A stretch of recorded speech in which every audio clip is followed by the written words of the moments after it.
David, are you an atheist? Yes. When did you become an atheist? Around age 12. Believing in God makes no sense. To me, it's the dumbest thing. It's for people that can't accept the fact that they're going to die and rot in the ground like I'm going to do, and it gives them some relief from that thought, because it's not the nicest thought in the world. Are you an atheist? Yes. Yes, I am. Yes. Yes. Yes, sir. Are you an atheist? I am. Yeah, I'm an atheist. Yes, I am. Alex, do you believe in God's existence? No, I do not. How long have you been an atheist? I would say probably since I was about 15 years old. So you don't believe in the existence of God? No, not really. What happened when you were 15? I started questioning things, and I really just started to think about the logic behind everything. For the most part, we are not shown the evidence for there being a higher power. If we were, I almost guarantee that almost every atheist would immediately agree to there being a higher power. Are you atheist? Yes. Why? Well, I just haven't seen enough evidence, I suppose. I grew up in a Christian family, and just over the few years during high school and as I grew up, I just realized that there wasn't a lot of evidence to support that belief system. Are you open to evidence? I think I am open to evidence. It just would have to be extraordinarily compelling, like out of this world compelling. If you could be given evidence, reasonable evidence, would you listen to it? Yeah, I would. You're someone who has no faith or no belief in a higher power or a creator, but if you were shown evidence, you would change your mind because you're open. Absolutely. Flick through the pages of the book I just put on your lap, look at the color pictures, and I'll ask you a question.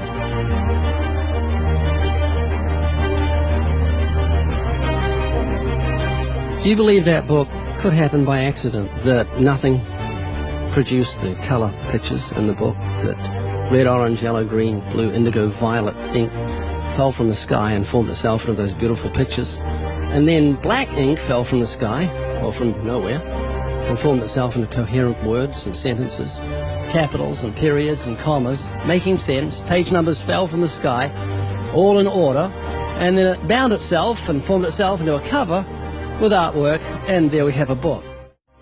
Obviously, intelligent design designed the book. Wouldn't that be correct? Yeah. Can you see where I'm going with this? Yeah.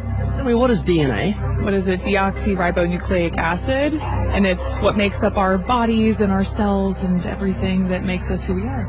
DNA is like our biological code, kind of like binary zeros and ones. Information about us, who we are, what makes us, parts of us, how we look, how we're built, everything like that. Your genes instructed your cells how to make your eyes and what color your eyes should be, and your hair, and your height, and your personality. Scientists call it the instruction book for life. Basically. Everything that you are or ever will be made of starts as a tiny book of instructions found in each and every cell. Every time your body wants to make something, it goes back to the instruction book, looks it up, and puts it together. The book of you would have 46 chapters, one for each chromosome. Each of our book's 46 chapters is between 48 and 250 million letters long. That's 3.2 billion letters total. This is the secret language of DNA. This is the book of life. Instruction book for life. Yes. Instruction book for life. Yes. DNA is made up of genes, and genes give instructions to the cells as to how your body should grow. Did you know if those instructions, the instruction book of your DNA, just your DNA, was laid out end for end, or go to the sun and back a number of times? That book of instructions is so comprehensive. DNA is the genetic information encoded in the cell of every living thing that instructs our cells how to grow and how to function.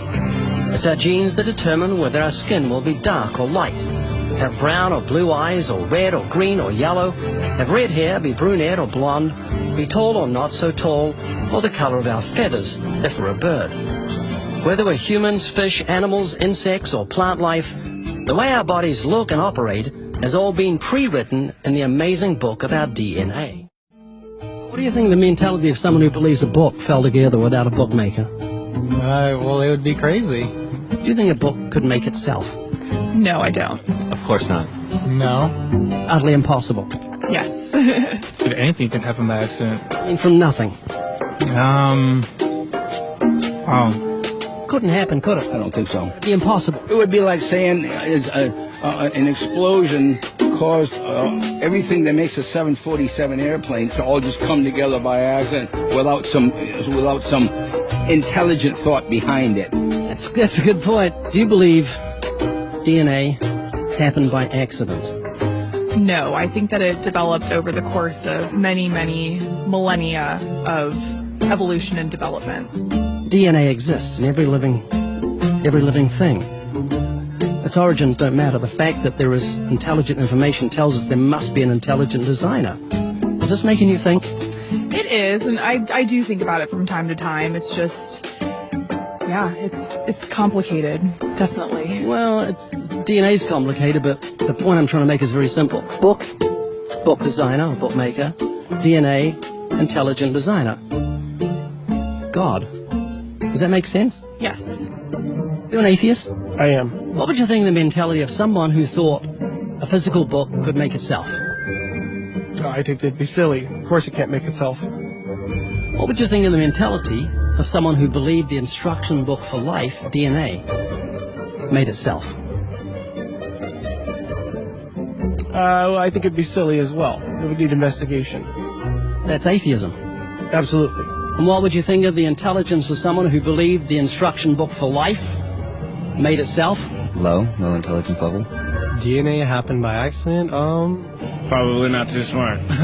DNA couldn't make itself. It's impossible. Does that make sense? Yes. Is this making you think? Yes. And what would you think of the person who believed that DNA, the instruction book for life, happened by accident? We're not just talking about human beings, we're talking about every form of life. Fleas, cats, dogs, elephants, cows, horses, trees, plants, everything has DNA, the instruction book for life. Which makes the book in your hand just seem feeble compared to the infinite intelligence that must have put the instruction book for life together. Can you see what I'm saying? Yeah. Do you believe DNA happened by accident? I believe it could. Explain it to me, how a program could make itself out of nothing on how to make a human eye, giraffe size, elephant size, cats, dogs, puppies, flowers, birds, trees. Every living thing has DNA that's so complex, it's mind-boggling. It must have been a genius beyond any human reasoning that put it together. And to say it happened by chance is infinitely sillier than saying a physical book happened by chance. All I'm doing is reasoning with you. I'm not arguing. I don't want to win an argument. I'm just saying I want you to concede something that's absolute common sense. You're an atheist, so you believe the scientific impossibility that nothing created everything.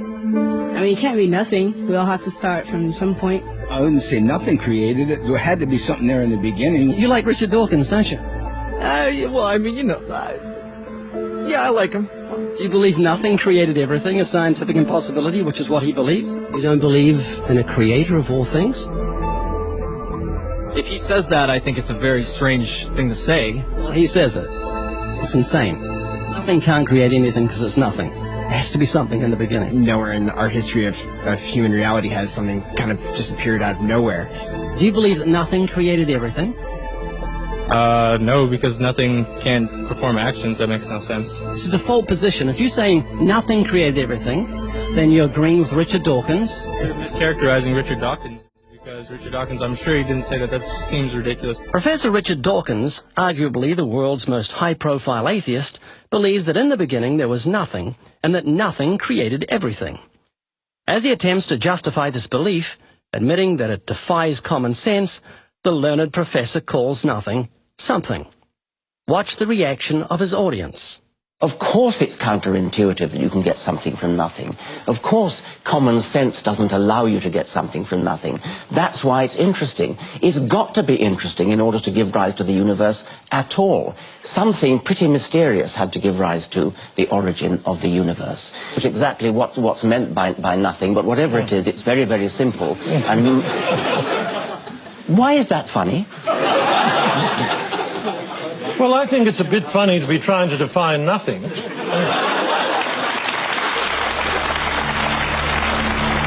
Richard Dawkins, I'm sure he didn't say that. That seems ridiculous.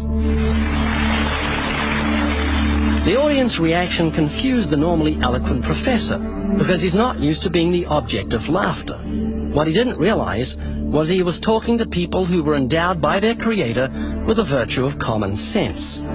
This was just another case where the emperor has no clothes. Someone should tell this man who has deceived millions, "You're talking foolishness."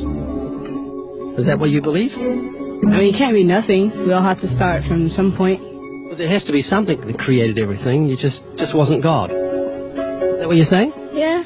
It's just evolution, how things became from one organism into many. But that doesn't solve your dilemma of the initial cause. There has to be an initial cause. If there was a big bang in space that from there issued cats and dogs and horses and cows, the sun, the moon, the stars, the seasons, and all this marvel of creation came from a big explosion, what caused the explosion, and where do the materials come from the explosion, and why is there such incredible order from the explosion? Every explosion I've heard of creates chaos, not order. That makes sense? Oh, yeah. This is what you're looking for if you were looking for truth. This is your information that you need to say, oh, that's logical. How could all this design from the atom to the universe, an incredible order, just happen by accident? Because an atheist actually believes nothing created everything, which is scientifically impossible. And I'm trying to say, Haley, I just want you to think. You're not just a blob of nothing that came from an explosion that created order, which is against nature. That means that you've got purpose and meaning in the universe. So it's not altogether bad news.